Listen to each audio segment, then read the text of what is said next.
So we are starting this seminar today, the webinar today.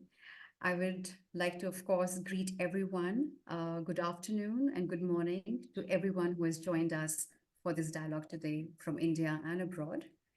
On behalf of the India Initiative on Climate Risks and Sustainable Finance, which is anchored by Climate Bonds Initiative with its partners ODI and Optus ESG, I welcome our esteemed speakers from the Ministry of Finance, Government of India, the British High Commission in India, leading public and private sector banks and policy experts who will weigh in on the state of preparedness and efforts required and those underway already within the financial sector on navigating the imminent transition in the backdrop of global summits, namely the G20 under the Indian Presidency and the COP28.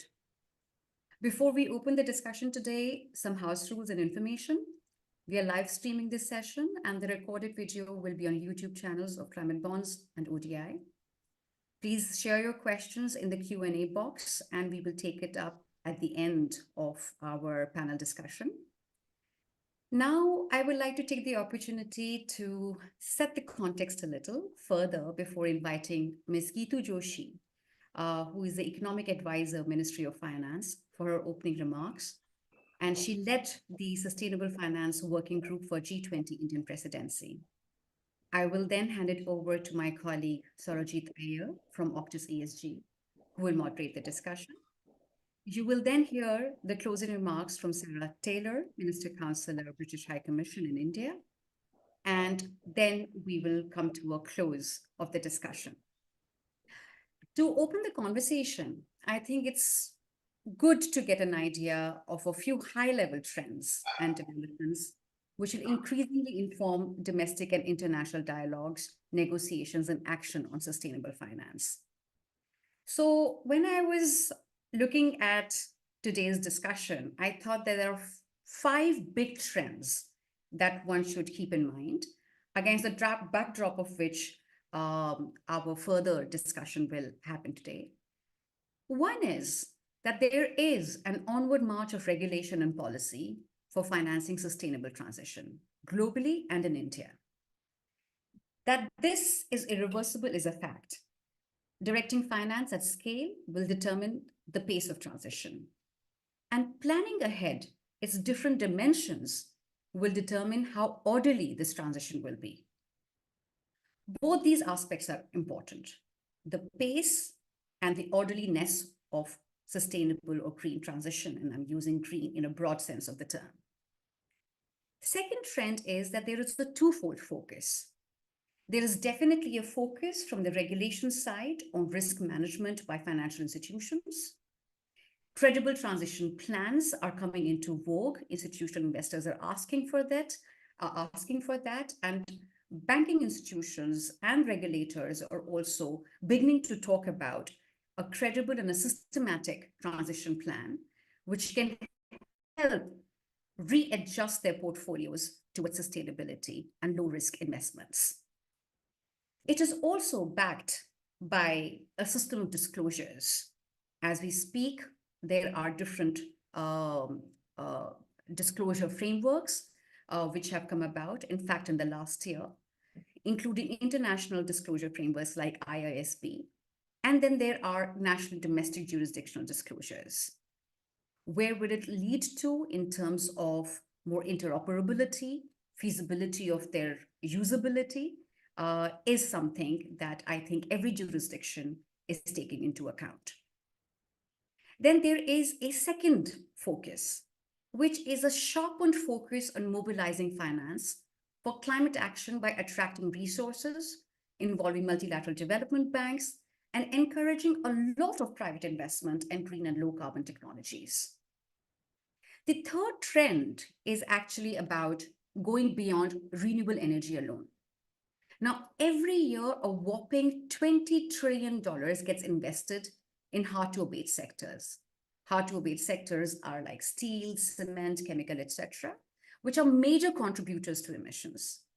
But only a fraction of it, a mere 250 billion, is actually directed towards the transition efforts that are required to be taken for lowering emissions in these hard-to-abate sectors.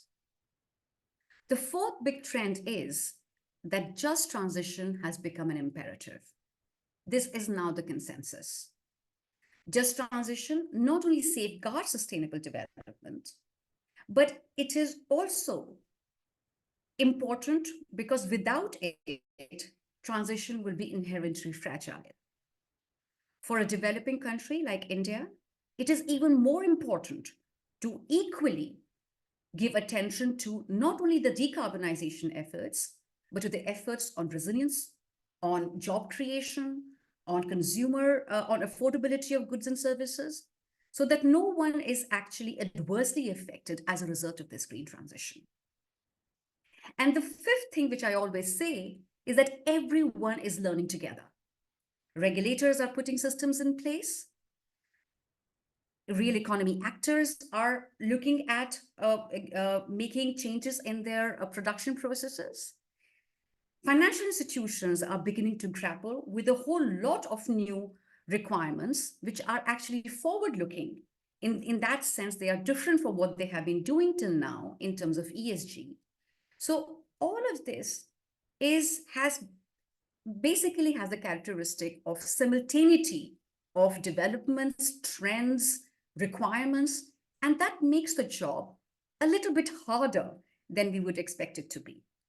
So everybody is learning together, everybody is doing together, doing a lot of things together.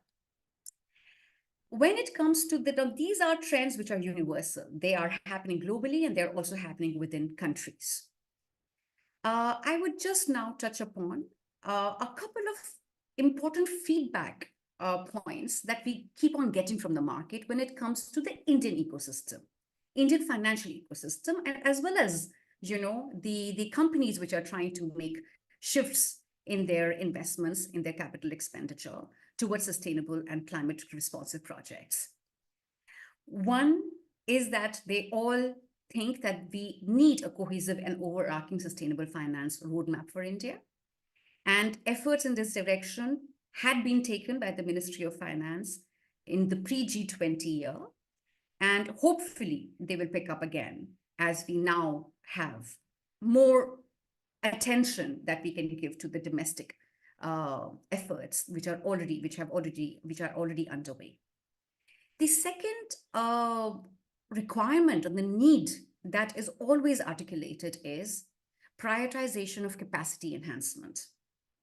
Because varying levels of awareness and capacity within the banking sector regarding ESG, sustainability, and climate-related issues exists. And their understanding of the materiality of those aspects for their operations is also at different stages of maturity.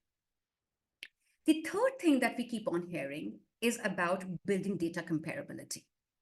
Quality and quantity of data reported. There are persistent challenges with regard to that in terms of quality, in terms of harmonization, in terms of assurance systems, particularly in the context of ESG and climate considerations. The fourth thing that we hear, roundtable after roundtable, conference after conference, is to prioritize a system of classification of definitions, what we otherwise call taxonomy. This is important for regulatory clarity to distinguish among different types of sustainable and transition initiatives. The fifth thing, which I think there is now work happening as we speak in India, it is about delineating and putting out transition pathways, sector transition pathways, and enabling policies to de-risk investments as we move toward net zero target for India across economy in different sectors. So when I look at our discussion today, a couple of questions come to my mind. What are the practical measures that are required for accelerated action to shift lending to low carbon activities? What is the role of financial sector and what are individual financial entities doing in this regard? And what opportunities lie ahead for transition finance, financial entities for their own resource mobilization through capital markets? Of course, there are many interrelated questions that we will delve into when we get into the panel discussion. But before we do that, I will invite now Ms. Geetu Joshi, Economic Advisor, Ministry of Finance, who led the Sustainable Finance Working Group for G20, to give her opening remarks on how to align and accelerate ambition, given that two major summits, global summits, also have domestic implications. So over to you, Ms. Joshi. Thank you so much. Thank you, Neha. A very good morning and good evening to all. And thank you for giving me an opportunity to interact with you all today. It is my pleasure to discuss a critical component of our nation's financial evolution, the integration of sustainable finance into the core of our economic systems. We stand at a juncture where India's financial sector is increasingly recognizing the necessity of addressing low carbon transition risks. Further, we are meeting at a time when the global economy is confronted with multiple challenges, such as rising interest rates, unprecedented levels of debt, high inflation, and geopolitical tension. Addressing these challenges necessitates collaborative efforts along with innovative and inclusive solutions which propel sustainable development. Platforms such as the G20 and COP play a pivotal role in facilitating dialogues and arriving at collective solutions by bringing together all the stakeholders. Recently concluded India's G20 Presidency and COP28 addressed a multitude of globally significant issues. To begin with, I would like to highlight a few key outcomes of India's G20 Presidency. India steered what can be called a global south imperative when it comes to sustainable finance. The Green Development Pact provides pathways for countries in their journey towards achieving the energy, climate, environment, and disaster resilience related objectives. G20 leaders also called for bigger, better, and more effective multilateral development banks, which will enable increased finance for climate and other global public goods. The G20 Sustainable Finance Working Group developed recommendations for mobilizing climate finance by scaling up blended finance instruments and risk sharing facilities, acknowledging that developing economies will need affordable and easily accessible finance in much greater volumes and at much greater speed. Many of these proposals were also echoed at the COP28, including the need to have new collective quantified goals, which must be guided by the needs and requirements of the developing countries. While significant strides have been achieved, there is still much work ahead of us. Building upon the outcomes of India's G20 presidency on mechanisms to mobilize finance for climate action, the Brazilian G20 presidency has taken up optimizing access to international environment and climate funds, such as the GCF, the Global Environment Facility, Climate Investment Funds, and the Adaptation Fund as one of the key priority areas. In addition, the Brazilian presidency will also focus on the challenges and the benefits of sustainability reporting standards, particularly for SMEs and the EMDEs. For India's financial sector to thrive in this new landscape resulting from several recent developments, there are two critical areas of focus.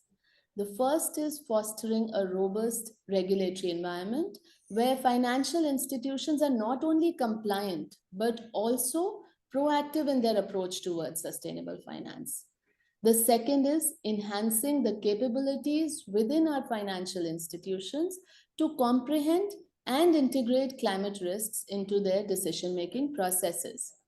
This necessitates a blend of technical assistance and capacity building, underscored by a culture of continuous learning and adaptation. Now, coming to the first area, that is robust regulatory environment, my colleagues from the banking industry would agree that in the past few years, RBI and SEBI have come up with several regulations and frameworks which will help in aligning the financial flows with the sustainability objectives. Some of these initiatives include Sovereign Green Bonds Framework, Social Stock Exchange, regulatory guidelines for thematic green bonds, regulatory framework for issuance of green debt securities, the BRSR framework for sustainability disclosures, and RBI's regulatory guidelines on climate risk and sustainable finance. I'm sure as we go forward, we will see many more developments in the regulatory framework in the future.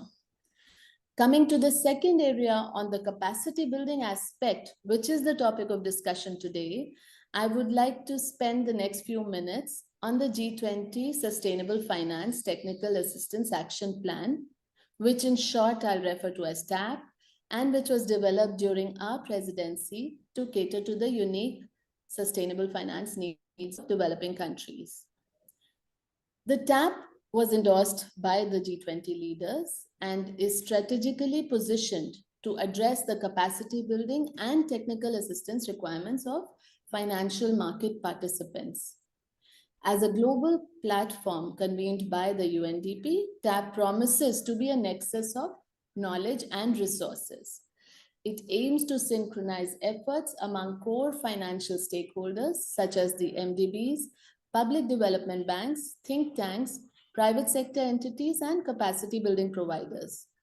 This collaboration will enable a tailored approach to capacity building, ensuring that technical assistance is both relevant and effective.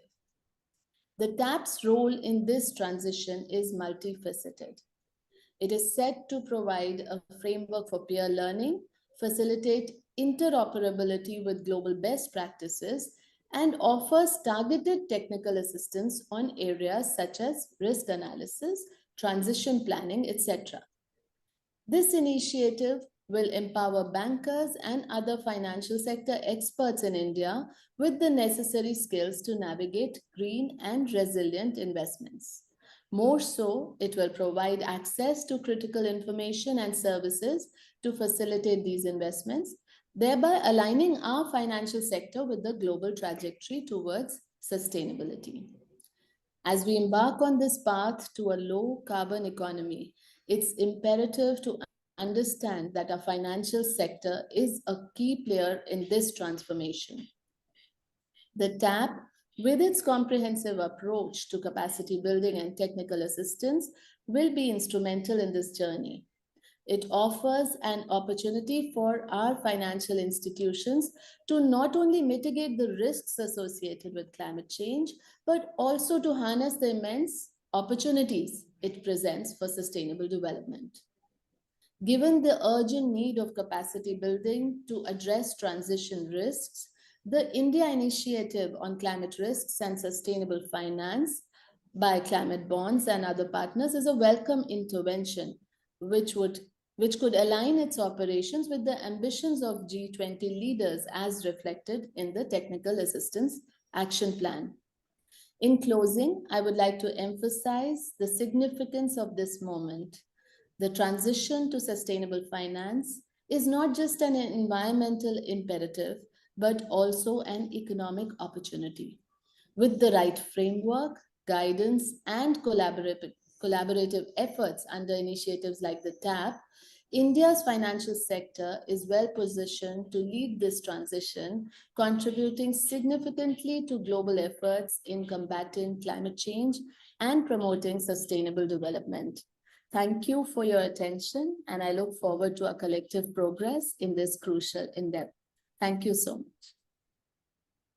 Thank you, Geetu. Thank you so much. That's comprehensive and almost a call to action for the ecosystem players, including market participants, regulators, policymakers. So definitely what you're saying would mean that there is more collaboration, that there is more cooperation amongst different stakeholders, and there is more listening and conversation across regulatory policy space and market participants. And with that, I think it is time to hear from the practitioners themselves of what they are doing and what requires to be done in a much more concrete and systematic manner. So over to you, Saurajit. Thank you, Neha. And yes, indeed, a very important call for action from Ms. Joshi in her keynote address. Thank you, ma'am. Very warm welcome to all the panelists and participants once again. My name is Saurajit Iyer. I'm Vice President at Octus ESG. It's a global advisory services firm that is engaged in sustainable finance and climate strategy projects for financial institutions across emerging economies. Now, the UK is partnering for Accelerated Climate Transition Program, or the UK Pact program, which, along with the India Initiative on Sustainable Finance and Climate Risks, led by the Consortium of Climate Bonds, Octa CSG, and ODI, are hosting this particular virtual webinar today. So the UK Pact program is a flagship program generously funded by the UK government to enable low carbon transition in emerging economies, and really aims to strengthen the understanding and adoption integration of climate risks within the Indian banking sector as part of the India program specifically.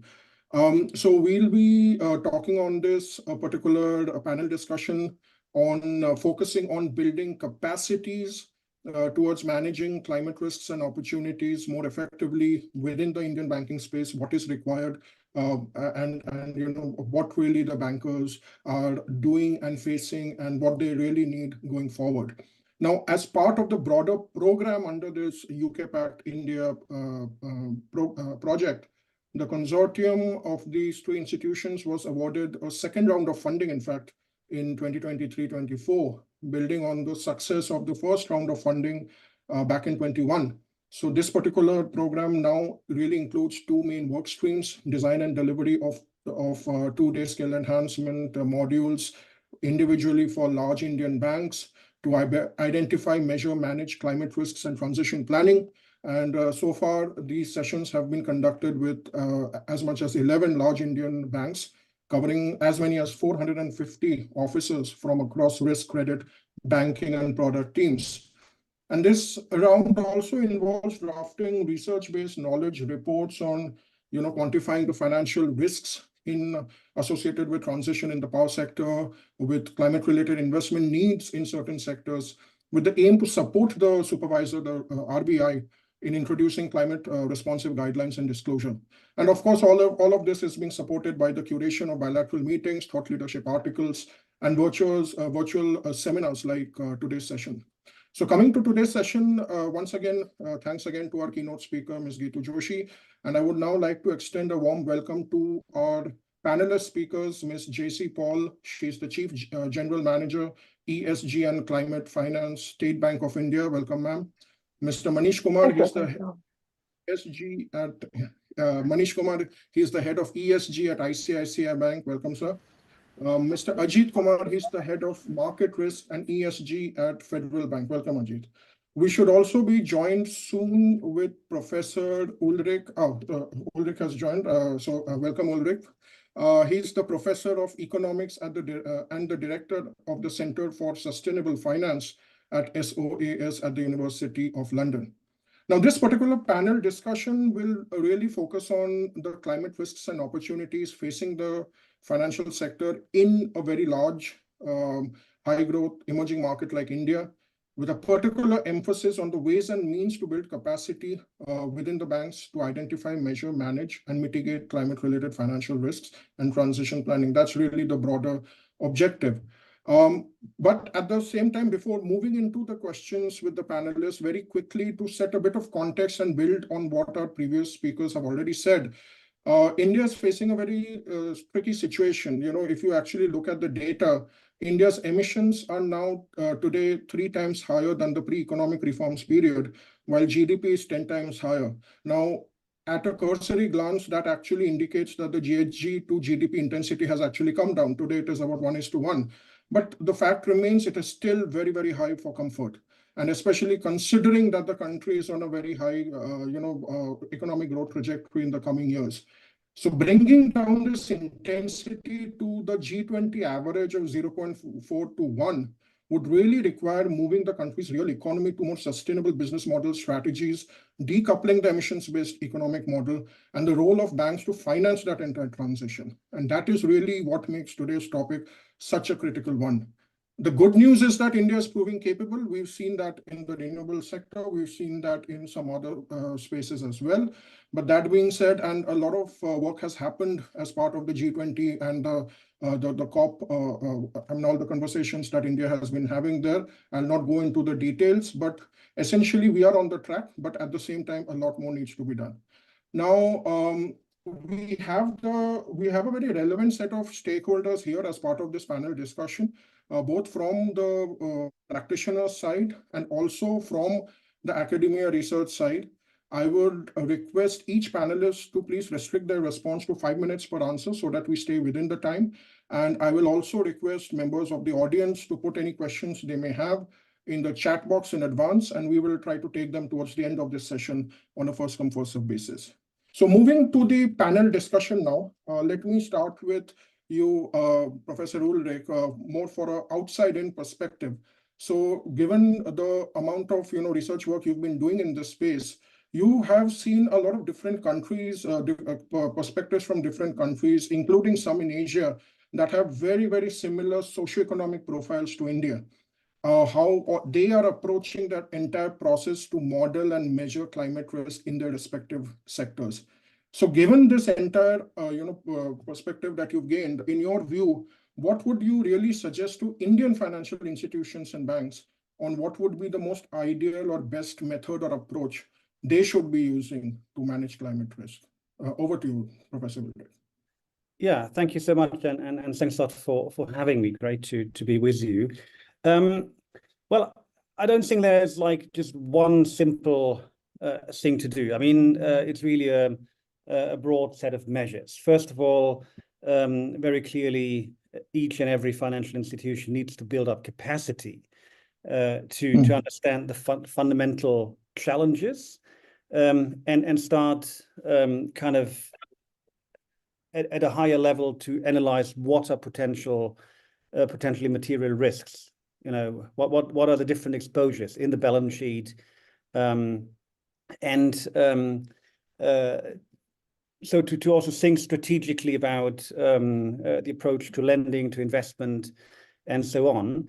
And so, of course, what there needs to happen is to systematically integrate climate risk analysis into the broader risk management frameworks. And here now, climate stress testing has become a focal point. And of course, the Reserve Bank of India has been working very intensively on that. And here I think it's important that on the one hand, we have individual financial institutions starting to develop their own ideas and think about how to identify risks and vulnerabilities, but we do need the central bank, the supervisors, to provide some firm guidance on how to go about it. Yeah, and I mean this is exactly what the Reserve Bank is doing right now.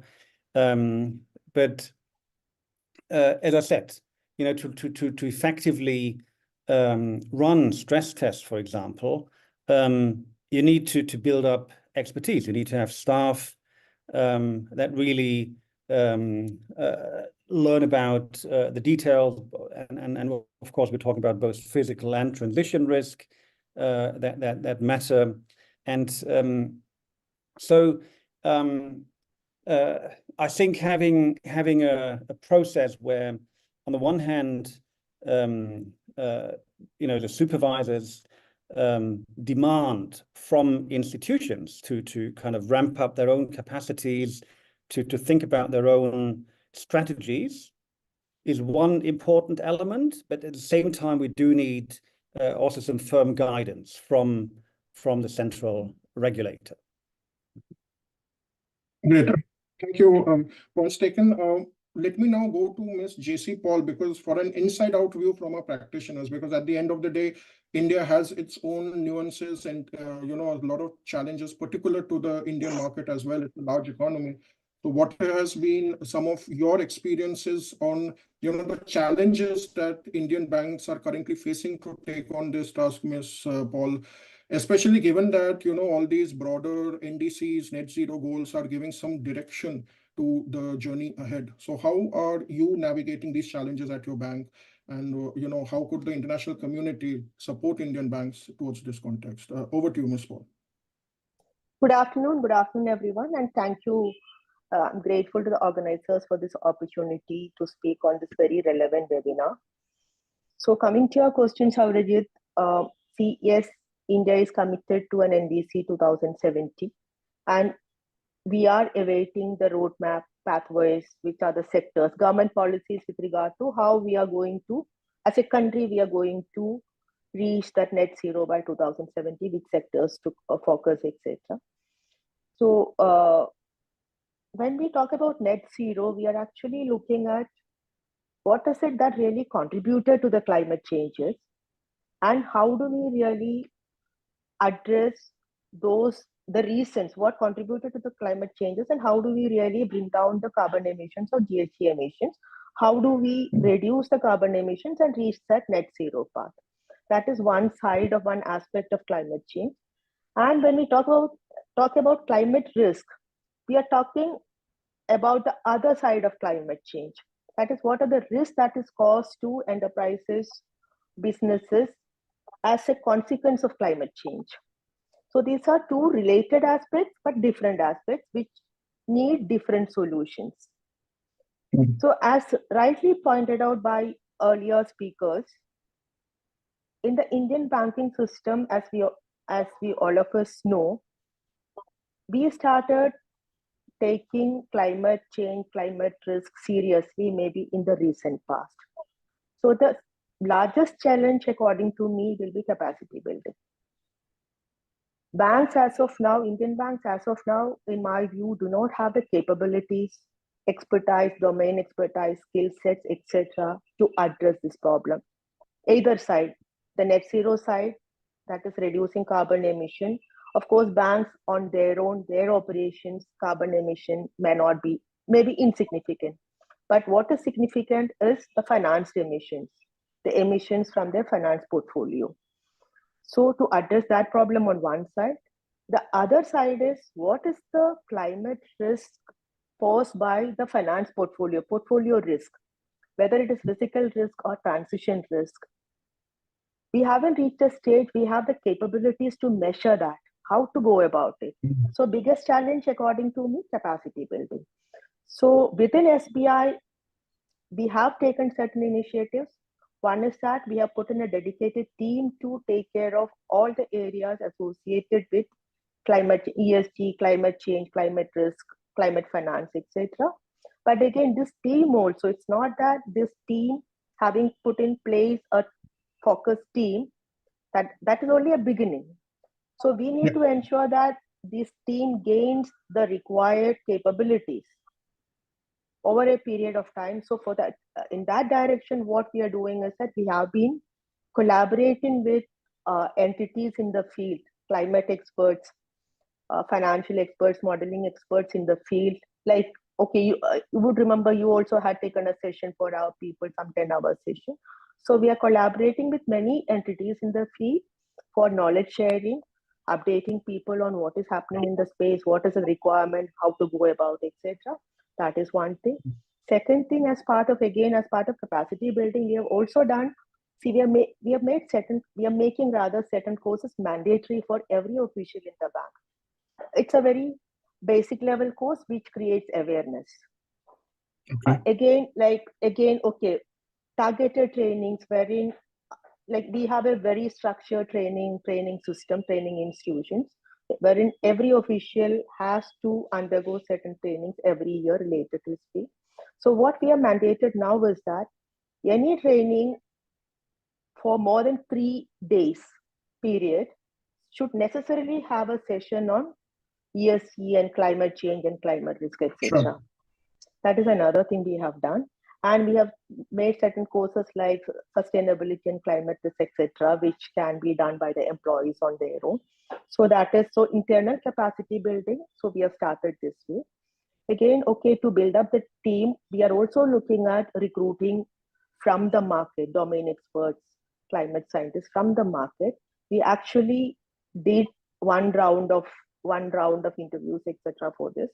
But the experience is that talent pool in the market also very difficult to get. So I think India as a country, maybe we have to look at the entire ecosystem has to develop. And now that this regulatory compulsions, policy compulsions, those are in place on the banks and the ecosystem, I think the ecosystem will be developing. As somebody pointed out, all of us are at different maturities of learning. So I think going forward, the ecosystem should develop. We should have professionals with competencies who should be able to help out the banks in building capacity. So that is one major challenge. Second challenge will be whether it is net zero or climate risk. Second challenge will be availability of relevant data. Relevant data, integrity of data, availability, timely availability of data. I look at it as a major challenge because see, most of the corporates, I think they wouldn't have identified the risk drivers affecting their specific activities or sectors. Neither would they have put in place mechanism to collect data relevant for them to assess climate risk. So that will be another major challenge, availability of data. Then for Indian banks, again, challenges will be what are the tools to be deployed? What are the models that will be most suitable for the banks to assess their climate risk? So these are the major challenges I see. So all these bring me back to my first point, capacity building, which will take time. So we are counting or collaborating with entities which are active in this field to help us measure, say, finance emissions, this side climate risk, physical risk, or transition risk, which will be a base for us to design our strategies to move forward. In the space of, say, transition, in the space of net zero, once we have our finance emission numbers sector-wise, we would know where we are and where to focus to move forward. But again, we have to align ourselves with the government policies which we are awaiting. That is India's roadmap to net zero to 2070. And on the other side, okay, once we measure our physical risk, transition risk, etc., we would know actually where to focus, how to engage with the clients, and again, the opportunity that presents to us, the transition finance. What are the capex requirements for corporates or companies to make for a transition to a lower carbon processes or technology shifts in technologies deployed, etc.? That gives an opportunity also for us. So once we have these numbers in place, we are working on it. Once these are in place, we will be in a better position to design our strategies, of course, with external help at the time being. Thank you.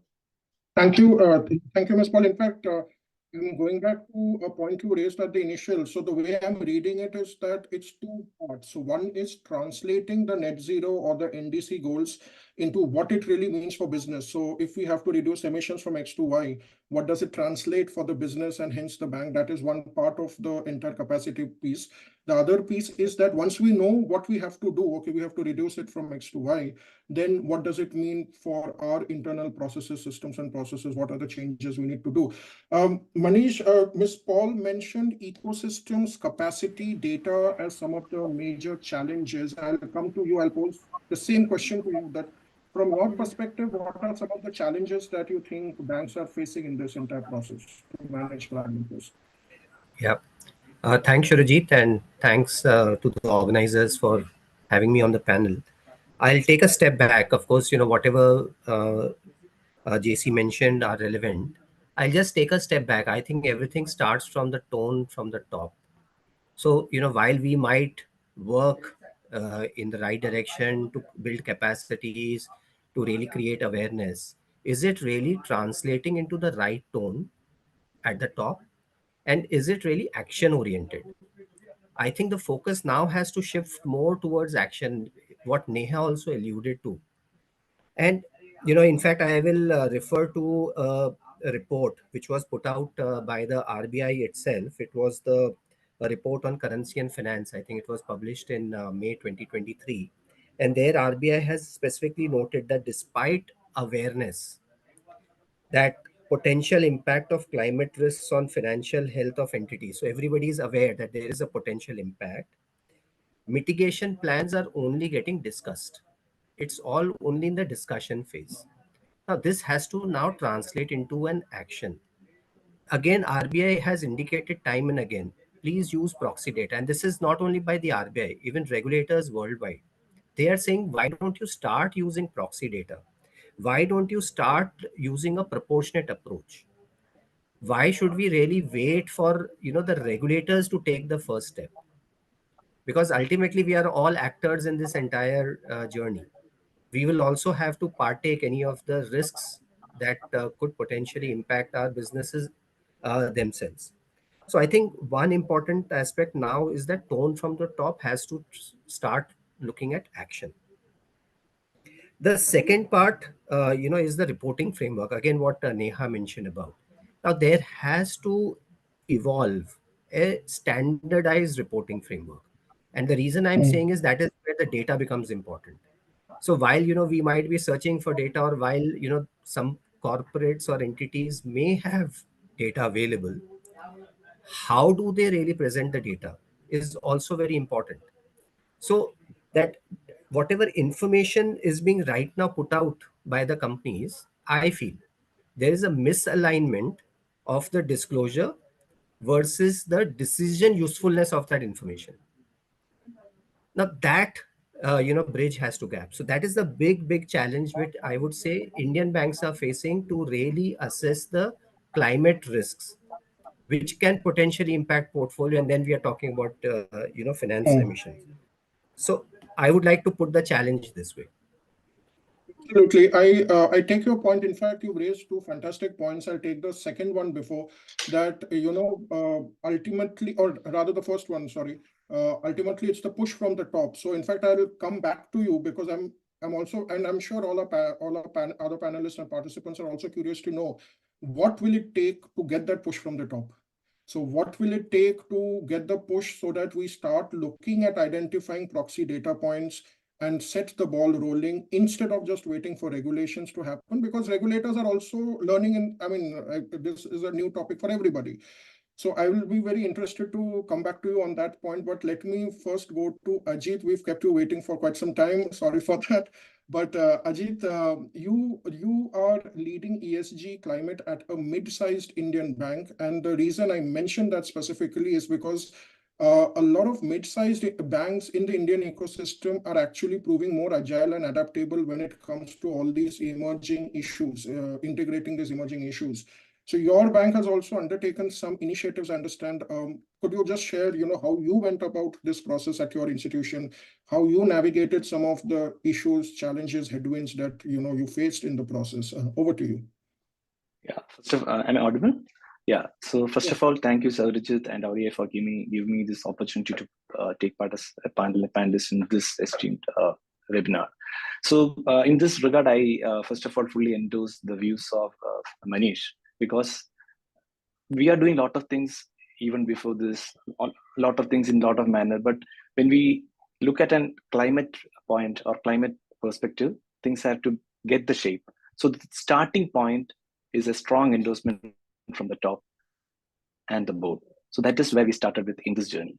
And climate risk actually forms part of our enterprise risk appetite. And this helped in climate-related discussions or climate risk discussions within the C-suite. And the support from the board was tremendous in all these regards. We also mapped our credit portfolio to different climate vulnerabilities based on geographies and sectoral energy dependencies. Basically, geographies in the physical sector, physical risk, and based on sectoral energy dependencies in the transitions. And this data is used to assess potential credit risk through sensitivity analysis, and the outcome is included in our ICAP and stress testing process. We formulated a dedicated ESG and E&S division, which has representatives from across the verticals. We also have an E&S committee, which is headed by our MD and CEO, and which looks into the climate-related risk and ESG-related matters. And this committee meets at least once in a quarter regularly and takes stock of what are things are happening in the climate-related areas or the risk-related areas, ESG-related areas in our bank. Parallelly, we have also put in place a board-approved ESMS policy where all the credit proposals are reviewed against the E&S or environmental and social impacts that the projects can create. And as per the ESMS policy, we need to do ES due diligence, E&S due diligence, and also risk categorize it into high, medium, and low, and do the ESDD.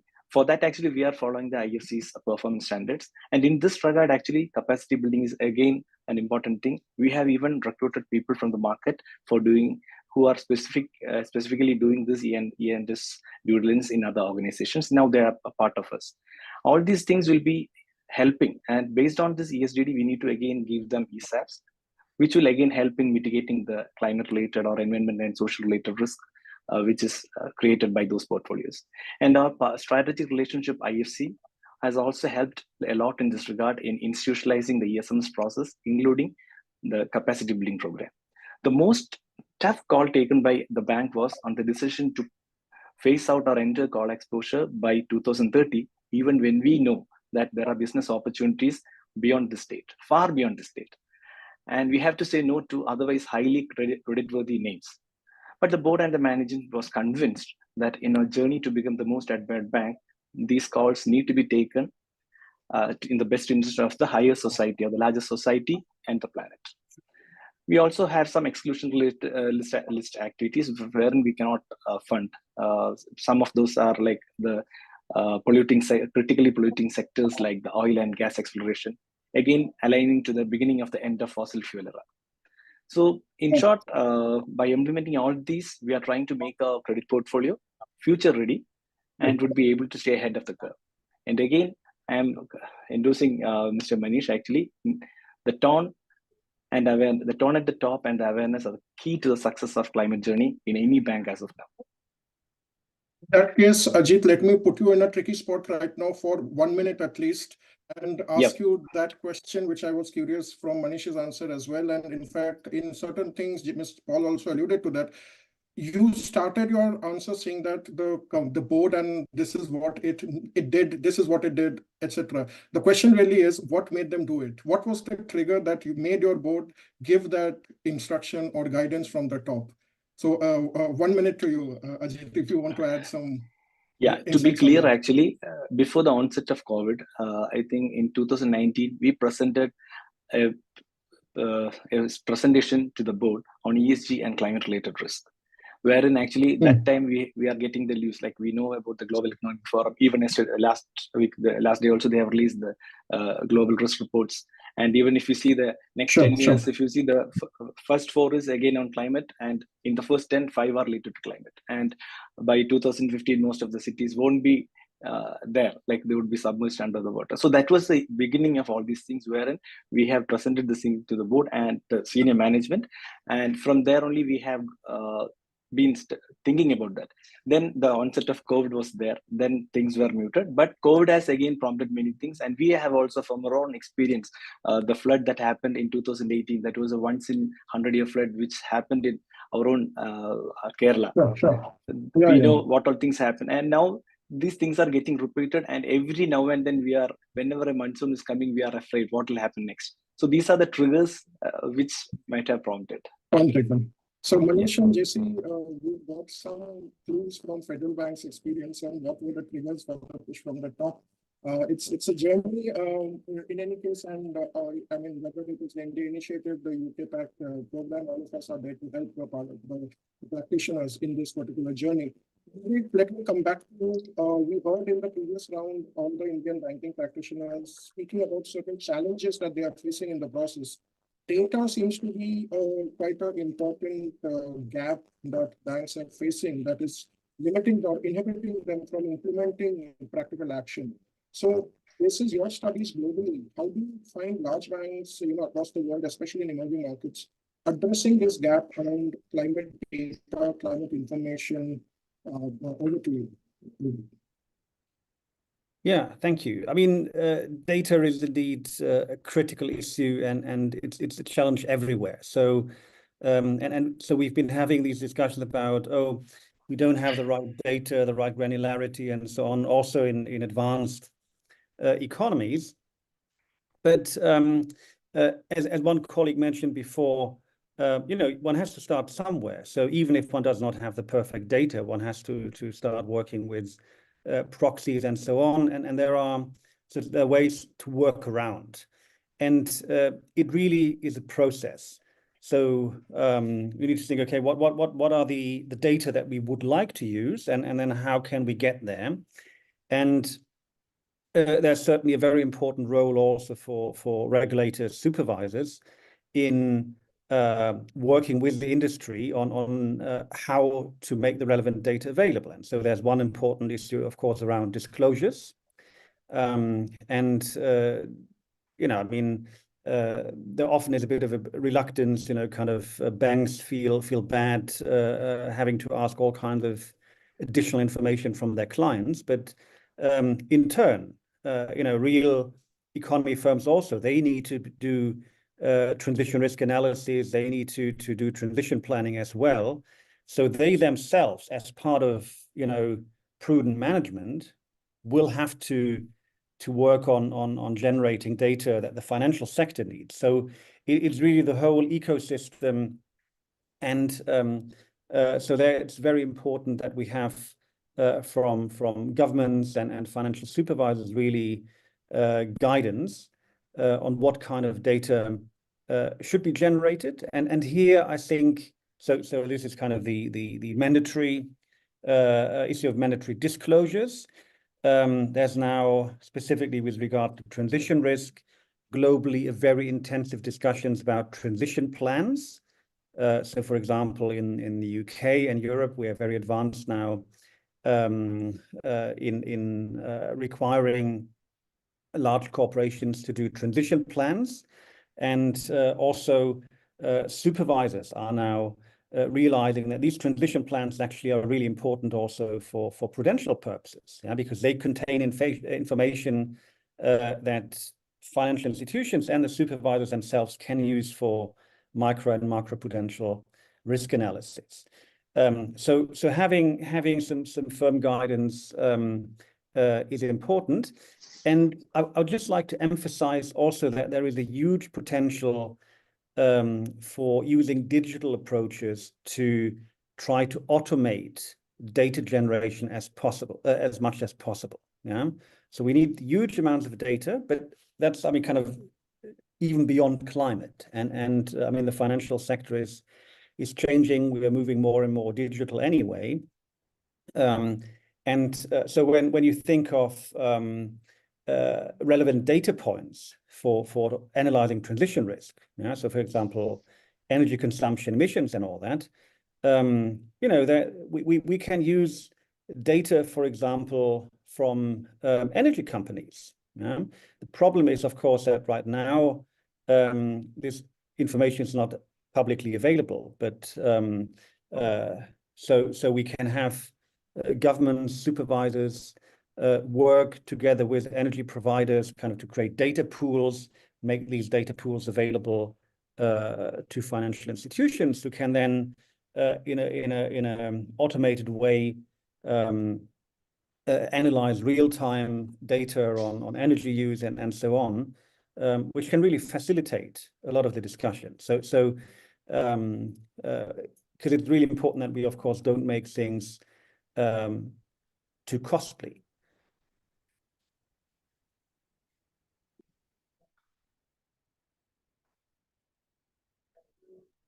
So I think Sorajit has a connectivity problem, and maybe he's just dropped out. Oliver, I would like you to just get in touch with Sorajit and to bring him back in. But if I could just come in at this point in time, when it comes to all the things that we have been discussing till now in terms of challenges, what we heard, repeatedly now, I think RBI is also making it clear, and it's actually engaging with a lot of banks. So with a lot of banks to understand what their data constraints are and where they are at in the journey. I would like to go back to Uli for a while in saying that, yes, we need guidance, and there are approaches adopted by central banks all over the world to have macro level systemic stress tests, and to actually look at what the banks are able to do right now and go bottom up. In which sort of a combination do you think emerging economies are looking at this question of scenario and stress testing and integrating a lot of things? There seems to be too much to do, So where is the sort of a balance that you're finding in emerging economies when it comes to looking at data and this kind of stress test models that the banks should be adopting? Yeah, very good point. I mean, I think obviously every country needs to find its own balance, but I think what you don't want to see is just having, you know, some centralized stress testing by the central bank, by the regulator, because you do want to have ownership. You do want banking institutions to really, you know, do analysis themselves to understand what it's actually about, you know, and because ultimately the banks, it's their responsibility to manage the risk, to mitigate the risk. So you don't want to just delegate it all to the central bank, but at the same time, it's really important that you do have some comparability. Yeah, so we do need the central bank, the supervisor, to provide firm guidance on what is expected from financial institutions. It's certainly important that the central bank, the supervisor, provides the scenarios with which the financial institutions then work, because yeah, you know, kind of you need again comparability of the results, and the scenarios are a central piece, and here, and that's of course also something where the RBI is working on now. It's really critical to develop scenarios that really fit the local context. Yeah, so we have seen the development of all kinds of scenarios at the global level by the NGFS, so this network of central banks and financial supervisors, and they're very useful and helpful, but they don't really capture you know, the specifics of the Indian context, and so it is important to really have these local scenarios that both the RBI and the banks can work with, and again. I mean, I think actually, ideally, there would be some kind of, you know, a parallel structure where you have both bottom up and top down. Yeah, because at the end of the day, the central bank also needs to conduct stress testing analysis from a macroprudential perspective. Yeah, so taking a systemic perspective, and this you can't delegate to the banks. So you do need the central bank to really conduct this macro stress testing, but of course they can also feed the analysis from conducted by the banks into this, and at the same time also kind of check if this analysis has been conducted in a sober way. So thanks, Ali. I think that really, you know, while my colleague Sarojit is just simply fallen off the radar, I will just, you know, pitch in for him. Just what you said. Let me just put the same question to State Bank of India. Sorry to You know, Hi, Neha. This is Gita. yes, that's all right. If you could just mute yourself, I'm in touch with Sarojit. So if you could just mute yourself, that's all right. Yes. So, Ms. JC, my question to you is that as India's largest bank, you know, and taking from what Uli just mentioned, SBI has a significant policy advocacy role in the market. So the question that we would like to pose to you is that how do you think that Indian banks need to engage with regulators and authorities towards ensuring seamless policy clarity in climate opportunity sectors? So what is your view on this particular topic? Issue.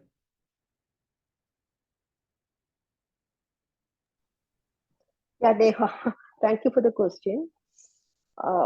See, when you look at climate change and climate risk and how to address it, without saying it's a global problem. And it needs global solutions in a very coordinated way.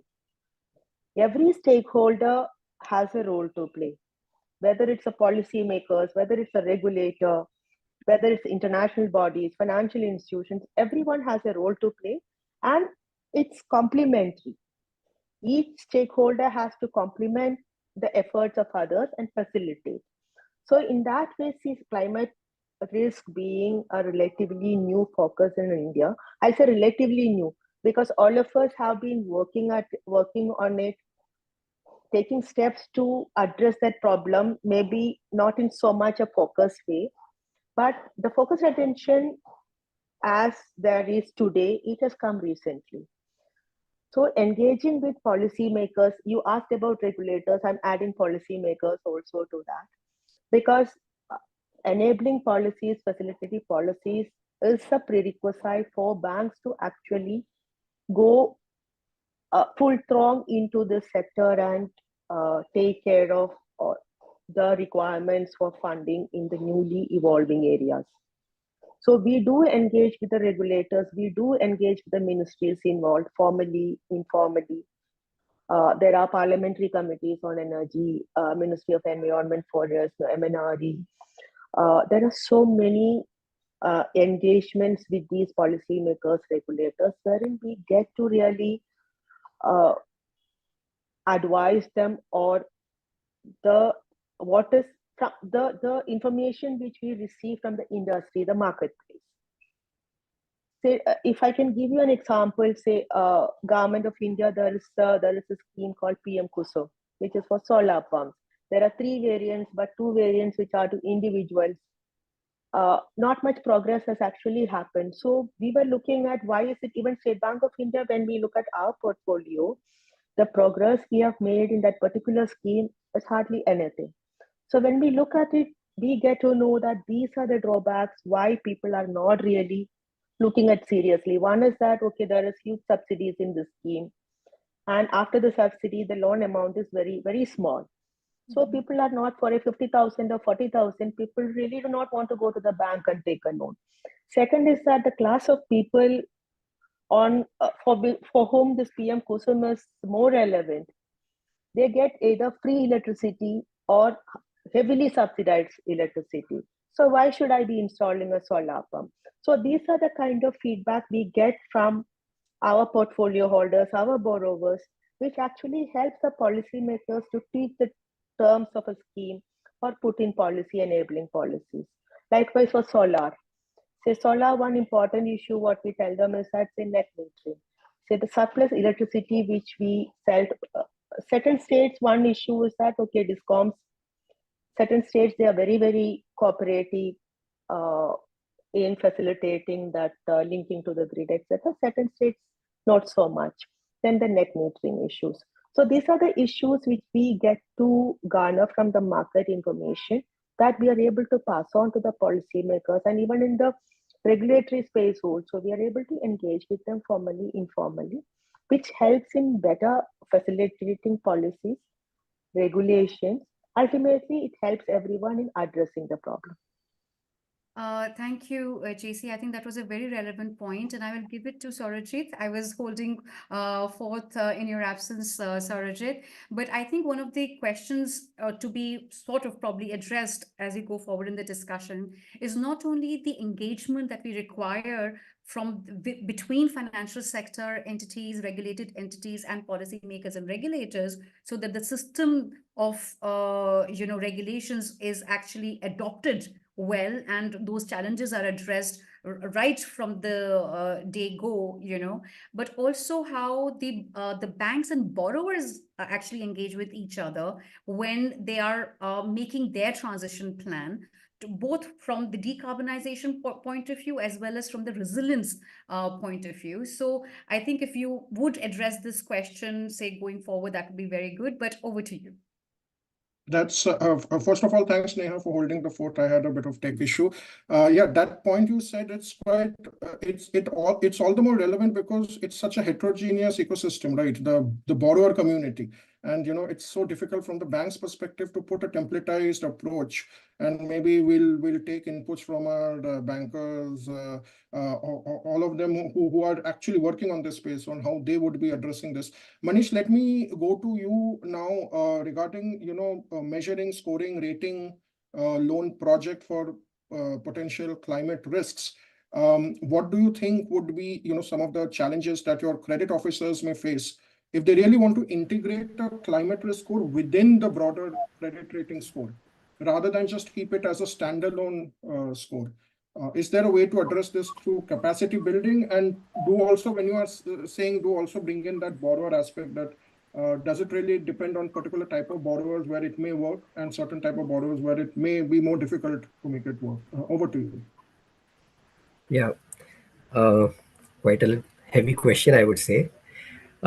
So very clearly, yes, capacity building is the need of the hour. Understanding, even for the risk officers, a clear understanding of physical risk, transition risk, the difference between the two.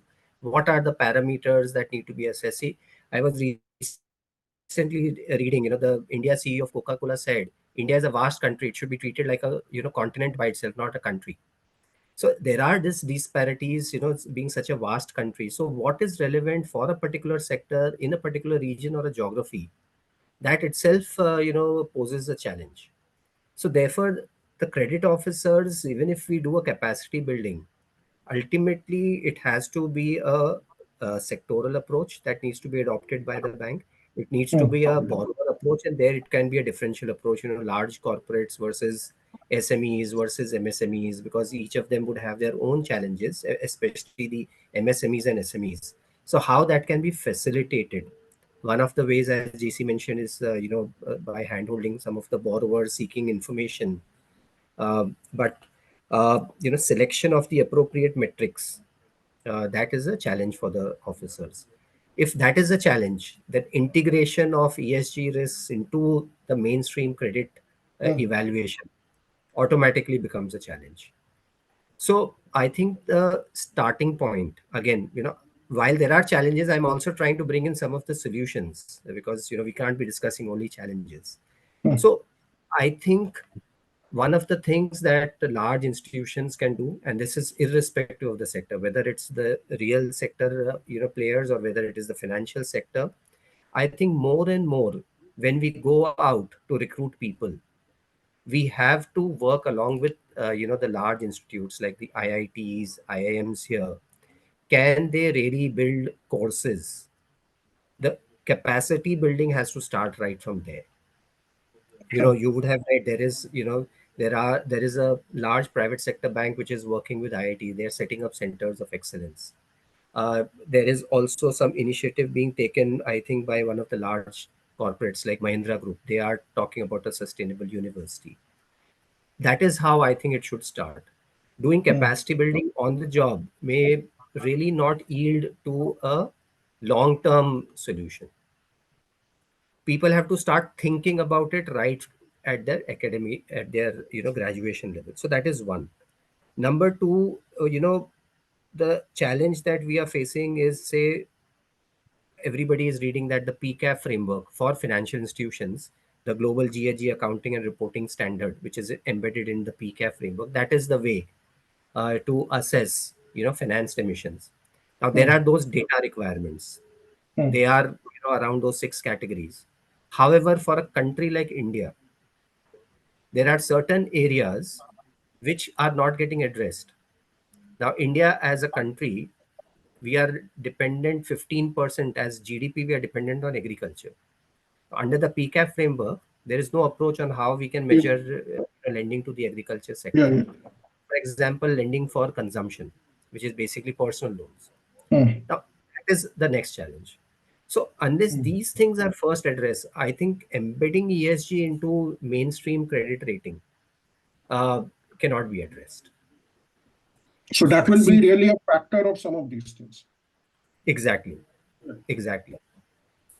And then, coming to the second question with regard to the borrowers, hand-holding, of the borrower seeking information. Now, the questions that we need to ask the borrowers also have to be relevant from a sectoral perspective. For them, yeah. I can't be asking a cement industry question to a steel sector company.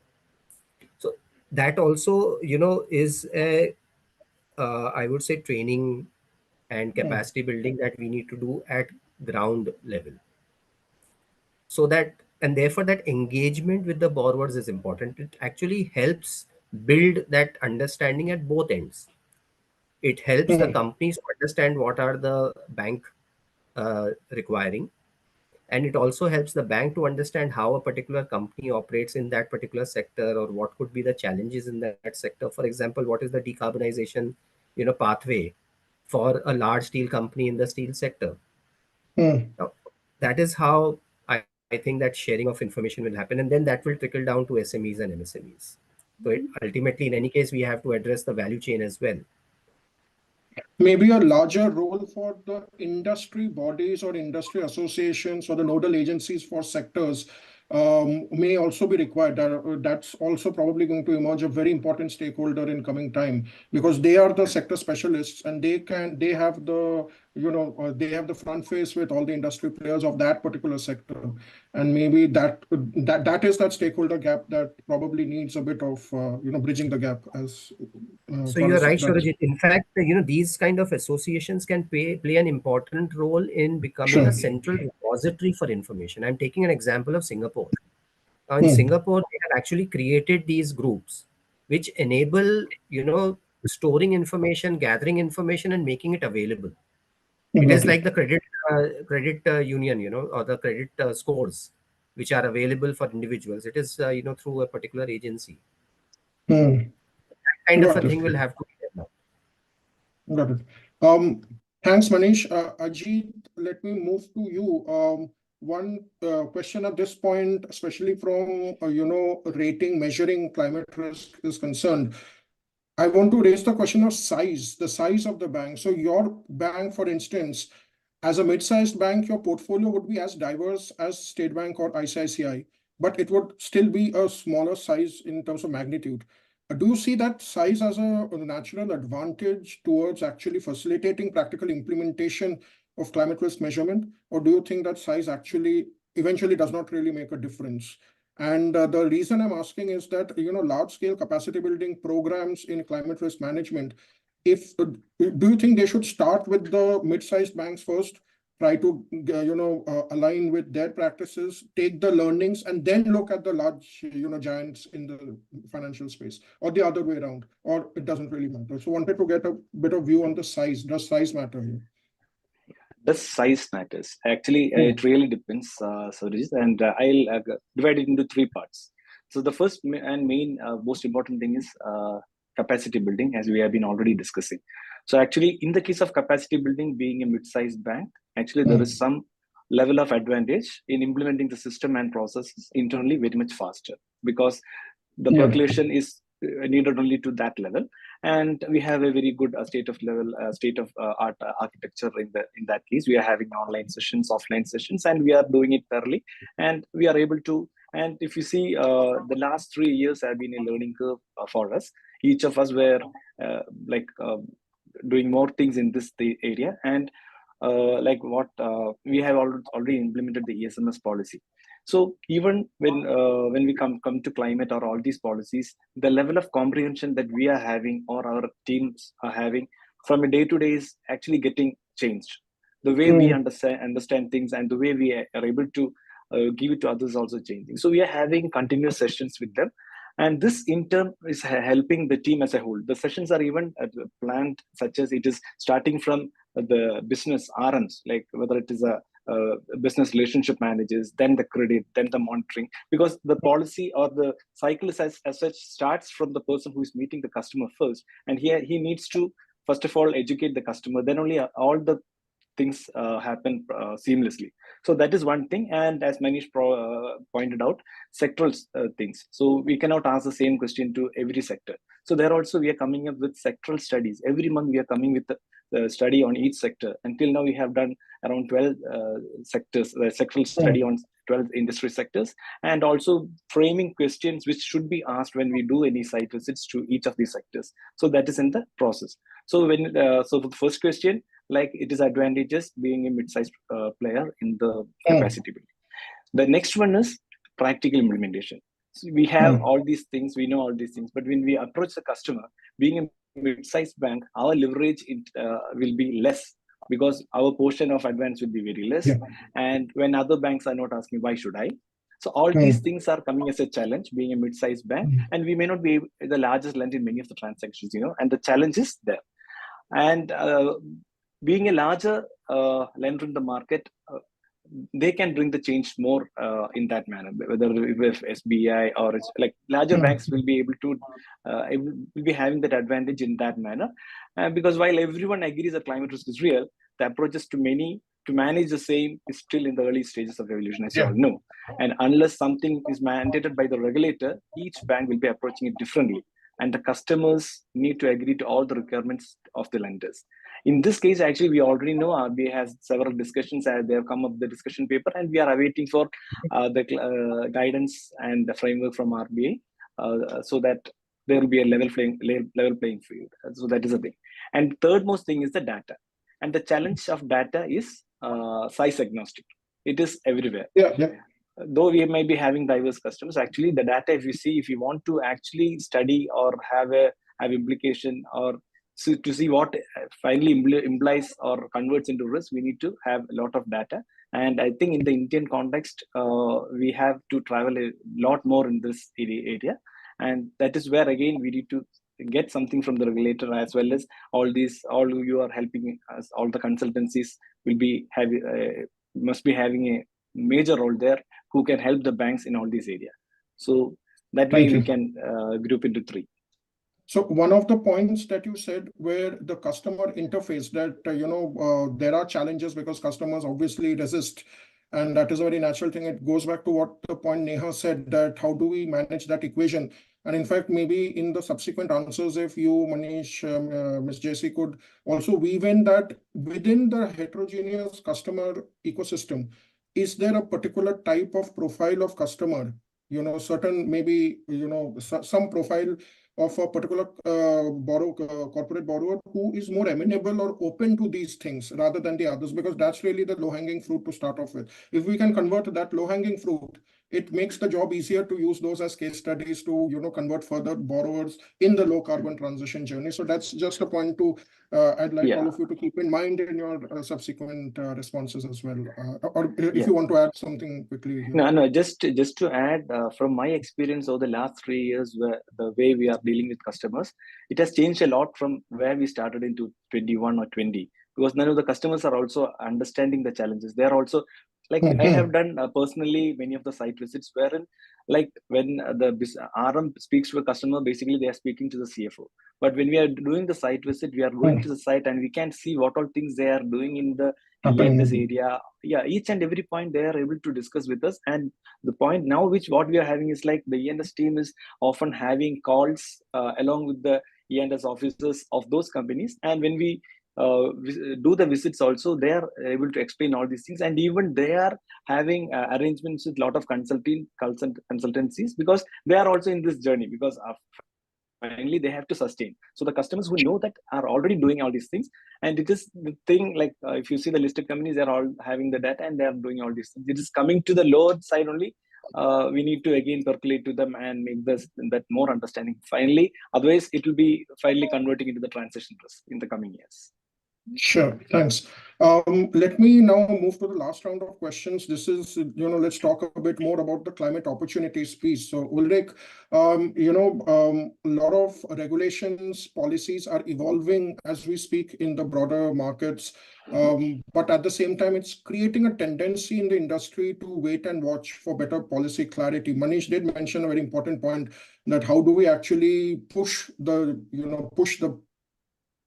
regulations, but the fact remains a lot of players are still waiting for regulations in many markets globally. You would have seen that in your research. So how do you see other markets actually navigating this challenge? Are they continuing to wait, or are they jumping in to capture, at least the initial market share? Because the initial market share from a business perspective is the most important. So how do you see this happening, playing out in other markets?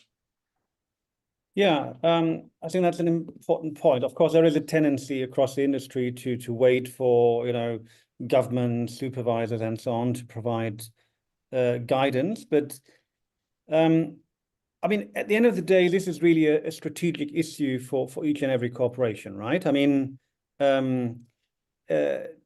so at a fundamental level, we know the direction we need to travel, right? We need to move towards a low carbon net zero economy. And of course, in an Indian context, that journey will take a bit longer than, say, in European countries. But the direction of travel as such is pretty clear. And also, very importantly, if we look at, changes in technologies, for example, I mean, irrespective of the fact that coal is the dirtiest of all energy sources, there are also now cheaper sources of energy. So kind of the industry trends, the technological trends, and so on are pretty clear, and we fundamentally know what we need to do, right? We need to move away from fossils to cleaner energy sources. So, of course, it's important and helpful to get guidance from governments, from supervisors, but I think delaying action at the level of the financial institution because we don't have guidance. I think this is a cheap excuse. Of course, when it comes to the intricacies of, say, climate stress testing, of course, there you do want to get as much guidance and so on. But at the same time, we all know, we all understand now that climate risk, transition risk, I mean, of course, also physical, is a material risk. So we do need to understand that. So all the things we've discussed today about, building capacities, in-house capacities for better risk analysis and all that. I mean, this is something that needs to happen, that each and every financial institution can take forward, irrespective of the speed or not of its supervisor. And so in that sense, I think we also need to see the responsibility of each and every financial institution. And talking about opportunities, yeah, I mean, indeed, this is the role of strategic management to identify these opportunities. And I think by now, there should be a pretty good understanding that there are a lot of opportunities in the green economy. And of course, corporations, financial institutions need to decide to what extent they still want to continue financing kind of the old dirty industries. But when it comes to better risk management, kind of ultimately, banks need to reduce their exposure to dirty, high carbon industries and really support the transition to low carbon. And so in that sense, I think any calls for more guidance and we can't do anything now because we don't know. As I said, I think that's a cheap excuse. And I think we need more leadership from financial institutions.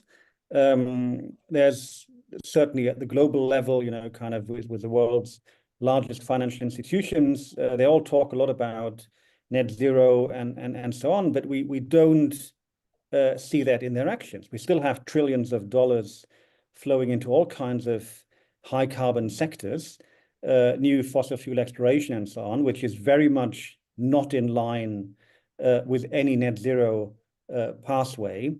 And so I think that, we need to call on our financial sector leaders to really be part of the solution and develop these new business areas, support industries to adjust, which will make all of us better off in the end, rather than cling on to some old businesses, which may indeed pose a significant risk also to the balance sheet of the institution, but also the financial system and the economy at large. Thank you, Ulrich. Ms. JC, moving to you, climate opportunity, climate risk are really the two sides of the same coin. A lot of banks globally are also trying to look at, targeting a few carbon intensive sectors or geographies within their portfolio map. As far as, opportunity targeting or risk measurement is concerned. Would you recommend a similar approach towards all this, even in India, basis, what you basis your experience? Do you think that may be the ideal way? And if so, then what is the sort of capacity addition that you really would want to see within the Indian banks to that extent? Over to you. Actually, we did an exercise. Manish was also referring to that. Why not we look at it? Why should we be really waiting for a regulatory push. Why don't we do it on our own? Actually, we did a pilot study.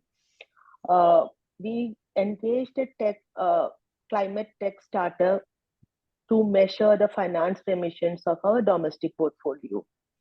And the results, no surprises there. Results was that nearly 27% of our exposure, which is to industry.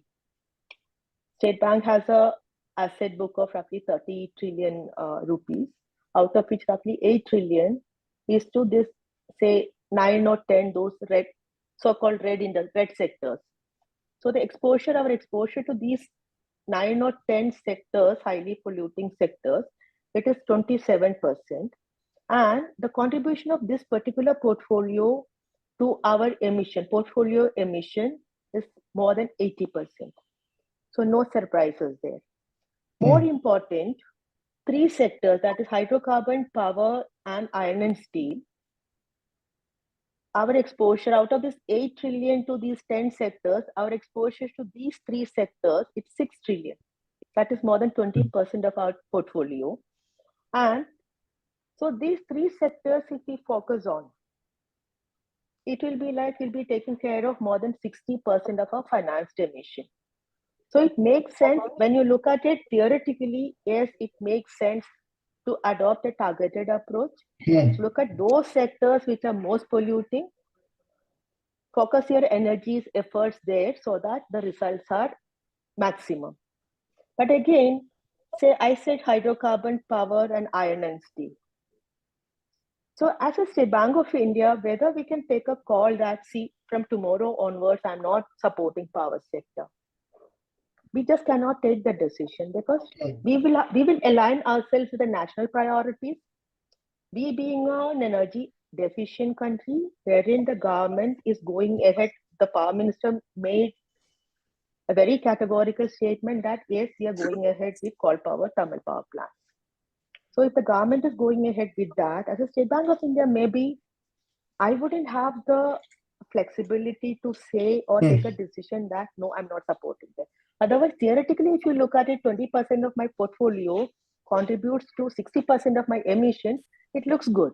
So that is why initially I said our NDC, India's NDC goals net zero 2070, we're actually eagerly awaiting the pathways the government will chart out to reach that net zero by 2070, so that we can align our climate strategies, business strategies with the government policies, and we can actually balance climate concerns as well as economic concerns. So this is one exercise we did. And again, coming back to the same question, we also are in the process. So we came out with an RFP for measuring our whatever study I said, that was a pilot study we did, but we wanted to do a more comprehensive exercise. So we came out with an RFP maybe 2 months back, but the kind of questions we receive, queries we receive from the players in the field, including the very established, say, big fours, etc., from the field, it made us realize that what we are looking at, the complexities are much more than we actually realized. So they wanted, one major ask from them was that technical collaboration be allowed. It made me, like earlier point, that the capacity building or availability of expertise talent pools within many organizations, they're yet to build up. So that's why many of the very established consulting firms requested that please allow technical collaboration. So we are coming out with that RFP again, wherein in all probability, we will be allowing technical collaboration. One will be for measuring financed emissions, based on which we will identify sectors wherein we can focus for the migration or transition to low carbon processes or technologies. The second will be, again, the other side of the coin, measuring physical risk, transition risk. Once that is done, we will be integrating those, integrating climate risk as a part of our risk assessment models. Those are the 2 things we are working on. And again, if you ask how much capacity, how many people, how big a team, as of now, honestly, I do not have an answer. But only one statement I would like to make. we had an interaction with a European bank which has actually gone far ahead in this space, and their team size, it's more than 200 people with a sub team which looks at biodiversity. So that way, my only sense is that the requirement, team sizes, capacity, it is going to be huge. But if you ask me for a number on ballpark, I don't have it right now. Thank you. No, those are very practical points because every market has its own particular nuances and compulsions. And in fact, let me just make a rephrase that the decoupling between economic growth and emissions growth is really about managing the coupling between economic development and emissions at the end of the day. So that's really the journey, if I put it in another perspective. Manish, let me take that cue from what Ms. JC said about national development priorities. Business decisions at the end of the day will be guided by the country's national development priorities of the day. How do you think banks can really combine this within their risk-adjusted return objectives? Because that's really what it boils down to, the numbers game at the end of the day for a bank. And towards this, what do you think can be the nature of support they may require from international institutions or even domestic institutions for that matter? Your views on this. Over to you. Yeah. See, I think we should look at it from two perspectives. When we talk about the banking sector supporting economic growth, aligning ourselves to NDCs, we should always bear in mind that now, of course, I'm talking about a journey which the banking sector in India has undertaken over the last decade, is about taking a risk calibrated approach to business. Return of capital rather than return on capital has become paramount. Keeping these two things in mind, what the first thing probably where the banks can review their business strategies is protecting the current assets, infrastructure assets which we have financed. That is a big opportunity in itself. Over the last 10 years, the kind of infra development that we have gone through, now those assets which are available as collateral to the banks, they themselves are right now vulnerable to natural disasters or changes or other risks emanating from changes in climate. Isn't that a business opportunity in itself? We have to protect those assets. Whatever needs to be done in terms of additional financing, in terms of improving or relocating, in terms of strengthening, etc., that itself will need financing. So that is one perspective of how we can align business strategy with a risk return objective. It's a risk that is already hitting us. Number two is the transition financing. So even if we are looking at dirty sectors, ultimately we have to transition them out. We have to ensure that it's a just transition, what is popularly called in this particular space. So there will be financing which will go even to the dirty sectors. But the way it has to be done is how can we really ensure that it is going really for going on the right path and moving away from continuing the dirty business.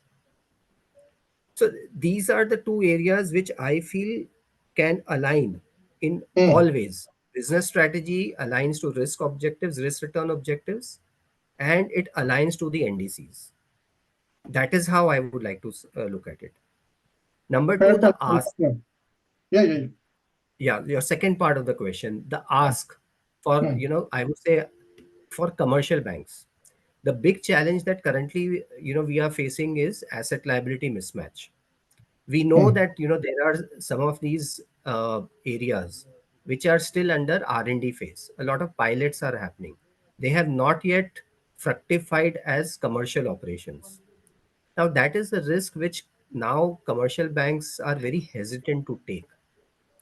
That is where, probably more equity is required. We didn't talk about it, but there is literature available saying that for India to, achieve net zero by 2070, 10.1 trillion US dollars worth of financing is required. Now, if you look at it from a lender's perspective, there is always an equity portion in any kind of a lending. So even if I take a 25% equity portion in that, where is that going to come from? that has to come from private finance. That is where, probably funds need to step in. The international funding community has to step in if they really feel that India is a growth market. So that is one area again where, some kind of support is required. The second kind of support is required is through multilateral agencies, through MDBs, through development financial institutions. They have to step in and, fund some part of that entire, financing part. They can take the MES piece. Obviously, they will get a return on that, higher risk that they might be taking. But they have to step in. They will have to come as a first loss default guarantee mechanism. And that is where, the government policy will play a key role. How is the government supporting that? So that is, the other area where probably support can come in from international and domestic institutions. Okay. In fact, it also boils down to the fact that, you mentioned about disclosures earlier, because disclosure by itself means nothing. It's how do you use the disclosure in the business strategy, and that's how then the entire connection would happen. Ajit, let me ask you the last question of this session. The same question really that I asked Manish, but from a mid-sized bank perspective.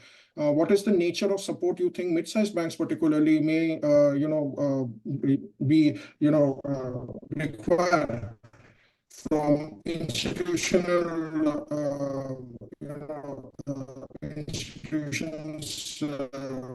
globally, whether it is, the MDBs or even other.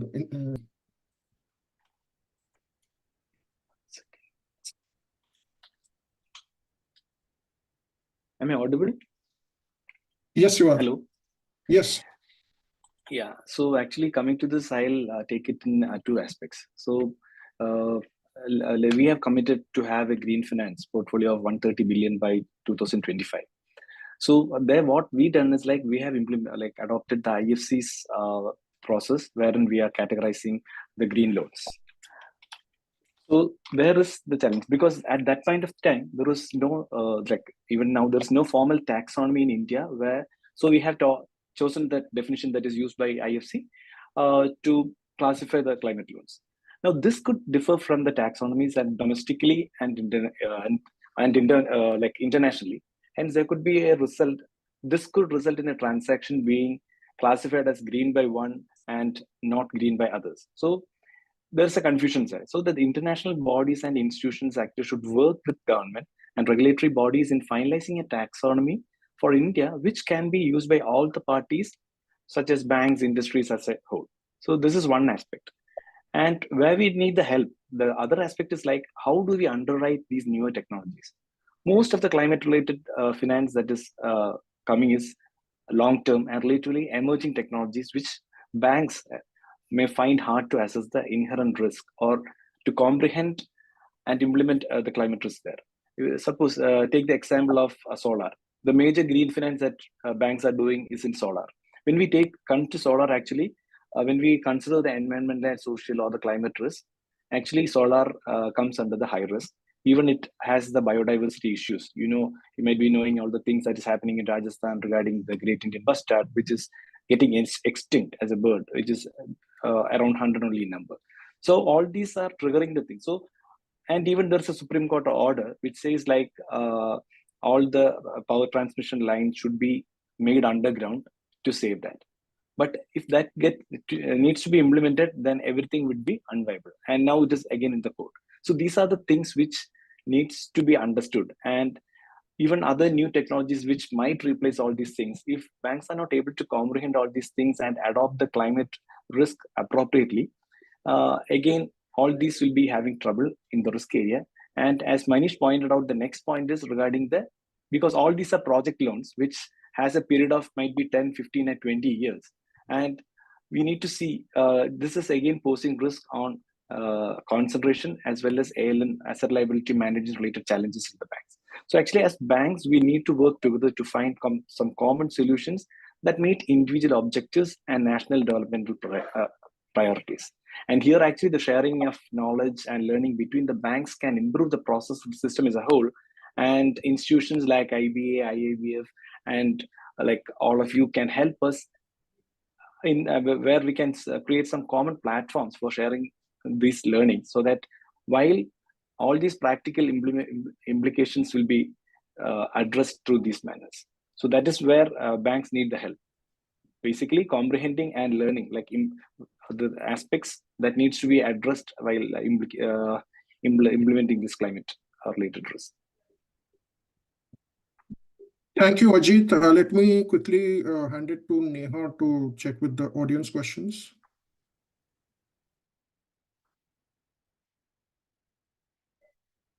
You're on mute. Yes, I will quickly go to the questions. We have received about 13, 14 very interesting questions. We will not have the time to tackle all.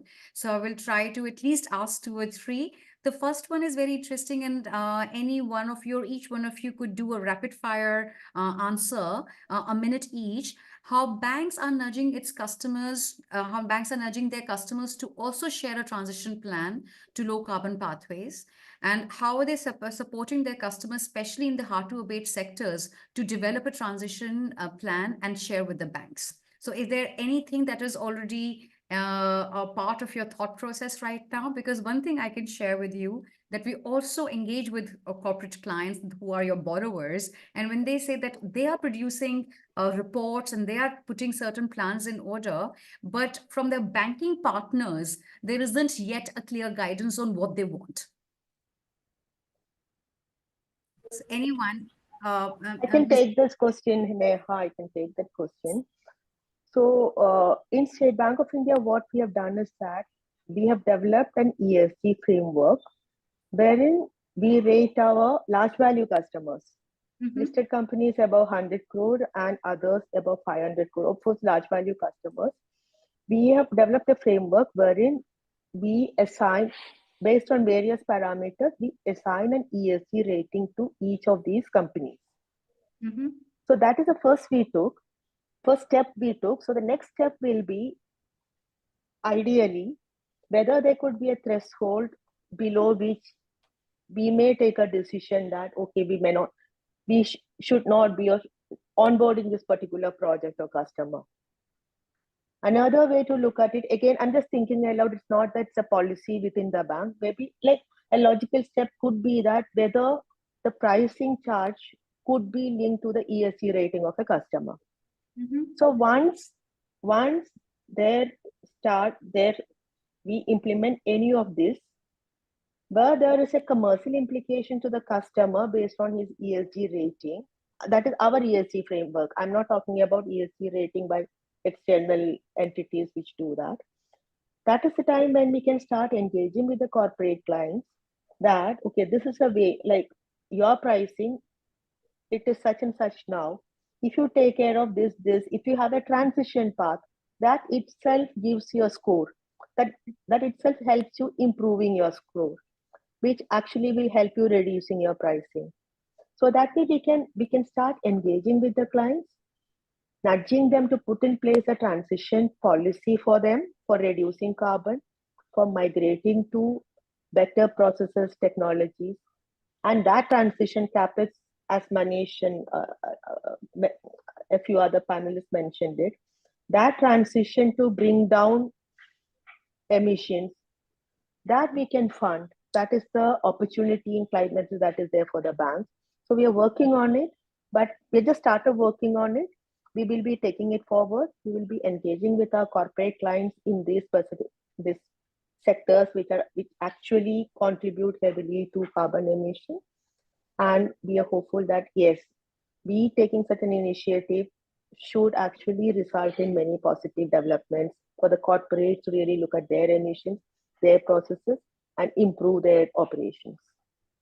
Thank you. Thank you. And I think given that your State Bank of India, things that you do will actually be market making and quite important. So the other one is a related question, which is that what role can Indian banks and FIs play to support and mainstream just transition planning? What kind of regulatory interventions from a financial sector point of view would be required to address transition risks in specific sectors which are undergoing rapid transformation? For example, coal to RE, from ICE engines to EVs. So this is a question that maybe anybody else could answer, Manish or Ajit.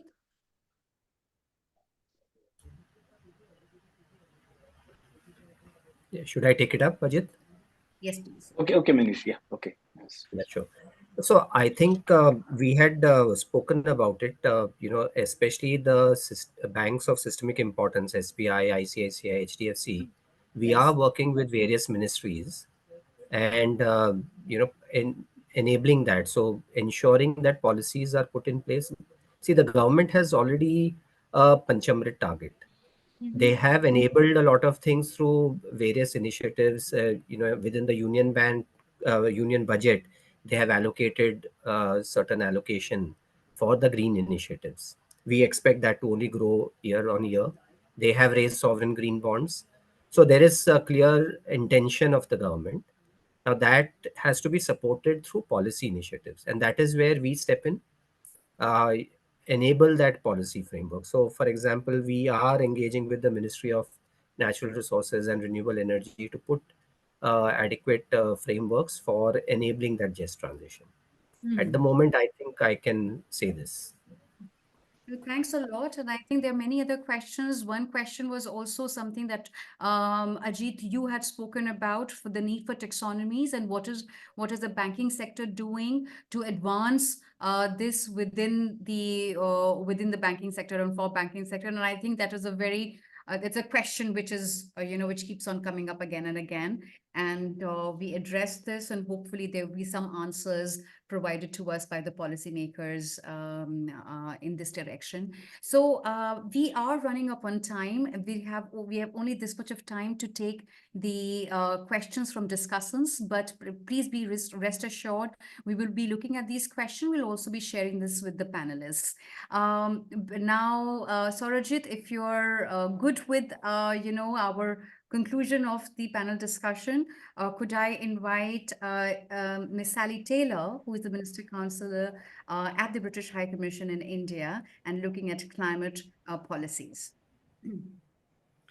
Thank you very much, Neha, and thanks very much for the chance to just say a few words at the end of this workshop. I'm sorry I missed the beginning of it, but it's been really interesting to listen to the discussion of the panel and the different issues that have come up. I do want to say thanks very much to Climate Bonds Initiative, to Octus ESG and ODI for arranging this.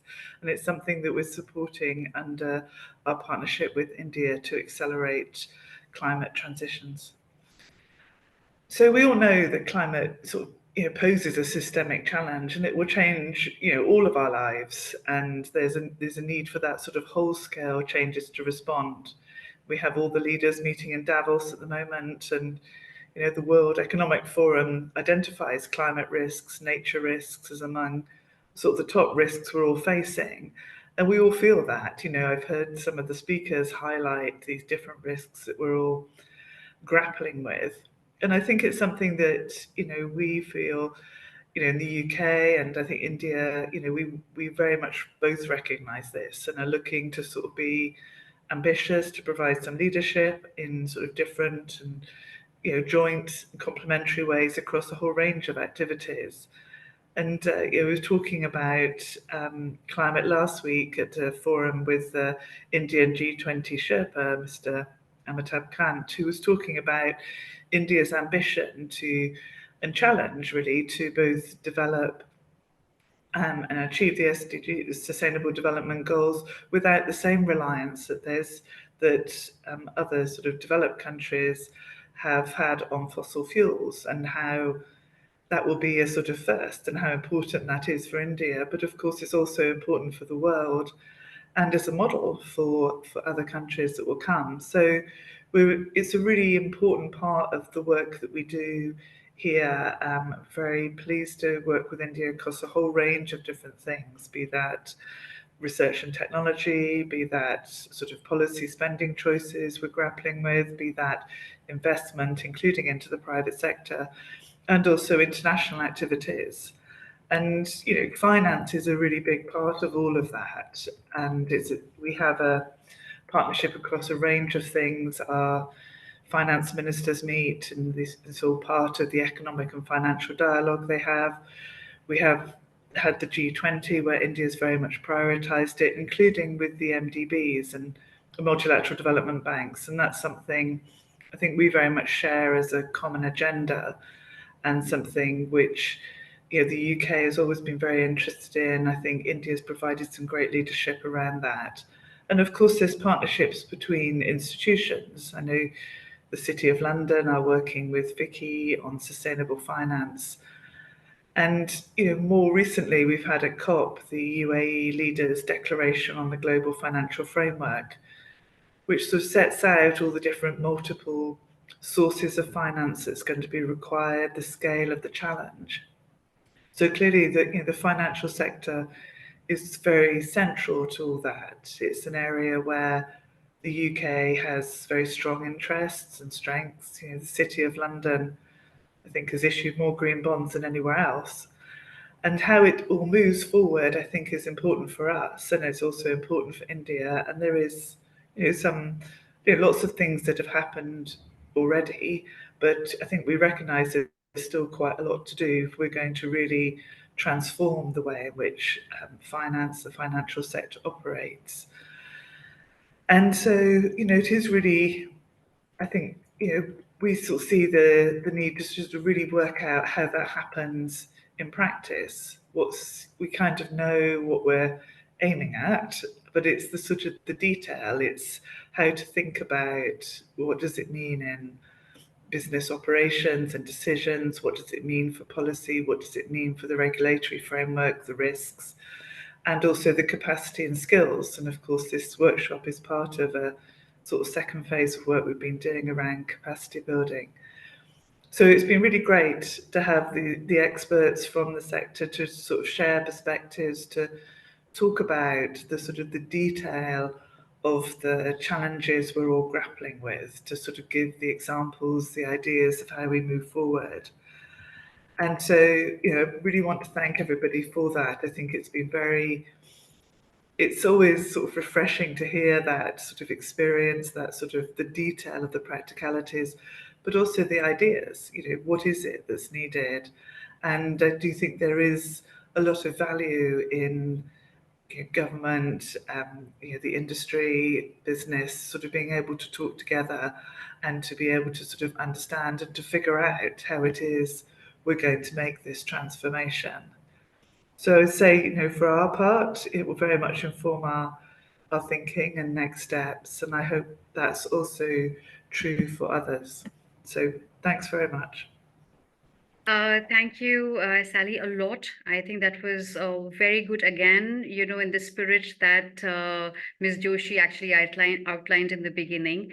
Before I close with a vote of thanks, maybe I would take the liberty to actually go back to Geetu and ask her, or actually just share with her that you saw today that there is a lot of initiatives that are starting to happen. They need to be embedded further in the DNA of companies as well as financial institutions, but also the regulators and policymakers are within the ambit of both learning and providing the best that they can to the ecosystem. So from this discussion, are there any closing thoughts that you would have, Geetu?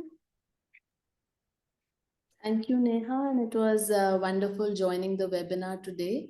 I did hear all the experts on the topic, and it was, a very insightful discussion. And it's, as you said, it's good to know that, there's so much happening, but yes, there's still so much work which needs to be done. And of course, as the experts did mention that capacities, building capacities is one of the key objectives and something which we really need to focus on in the coming time, so that we can actually scale up sustainable finance and achieve the objectives which, we envision, whether it's G20 or COP, in terms of increased finances and aligning financial flows to climate goals. So, that was useful, and it's also good to see that so much is also, happening in the banks, and there's awareness, there's need for building more awareness, as Manishji said, that, we could have more institutions, organizations, partnering with them and having more courses on this subject, so that there is more expertise in the field. And of course, data is required, and automation was spoken about, that it's not just data, but there has to be automation there as well. And yes, it was a pleasure being here with all of you and listening to you all, and we'll continue interactions. Thank you so much. Thank you, Geetu. And before I say, or everybody says bye to each other, it is something that I have to also say as part of my vote of thanks, just to remind everyone, and as everybody has spoken, that we need more collaboration, we need more cooperation, we need more institutions to come together and build that narrative and consensus that is required to amp up both the action as well as the required policy measures that are important for the financial sector. And India Initiative on Climate Risk and Sustainable Finance, the overarching purpose is actually to support regulators and policymakers, but not only stop at that, to build capacities of the real economy entities, of corporates, of borrowers, as well as of financial institutions, and to support them with all the tools and expertise that we can bring in from the domestic sources as well as from international expertise, to bring that, adapt to the Indian needs and opportunities that are over here, and ultimately to shift investments towards both low carbon and less risky investments, and towards that, how to manage risk and how to augment financing that is so required and is actually not in the required amount or at the required speed for the transition to take place in an orderly manner. So with that, a big thank you for the organizing team. Thank you to ODI for providing all the support on the IT and the AV front.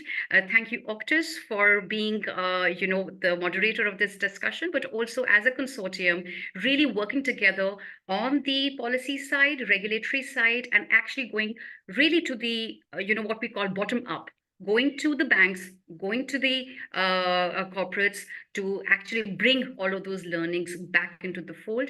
And this interaction and this exchange will continue, both with the regulators and policymakers, as well as many partners going forward. Thank you so much. Thank you for your time. Thank you. Thank you. Thank you to all the speakers. Thank you so much. Thank you.